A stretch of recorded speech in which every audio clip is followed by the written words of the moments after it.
Vanitha TV ప్రేక్షకులందరికీ అంతర్జాతీయ మహిళా దినోత్సవ శుభాకాంక్షలు.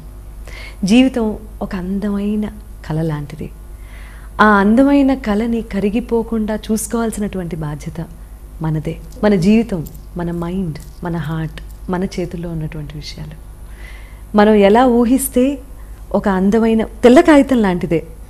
అందమైన పెయింటింగ్ వేస్తే అంత అందంగానూ కనిపిస్తుంది. దాన్ని పులివేస్తే అలాగే ఉంటుంది జీవితం కూడా. అంతా మన చేతుల్లో ఉంది అని చెప్పి గుర్తిస్తూ ఈ జీవితాన్ని ఒక అందమైన కళని కరిగిపోకుండా చూసుకోవాల్సిన బాధ్యత మనదే. రేప్, యాసిడ్ అటాక్స్ ఇటువంటివి ఎన్నో వింటూ ఉంటాము, చూస్తూ ఉంటాము.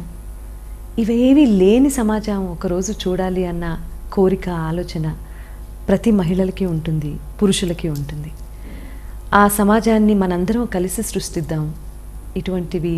ఇటువంటి యాక్ట్స్ అసలు మనం ఎట్టి పరిస్థితుల్లోనూ ఎంకరేజ్ చేయొద్దు.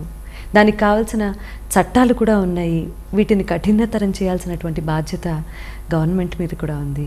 కానీ అసలు ఆ చట్టాలు ఏంటి అని తెలుసుకోవాల్సిన బాధ్యత మన మీద ఉంది. మహిళా దినోత్సవ శుభాకాంక్షలు మీ అందరికీ మరోసారి.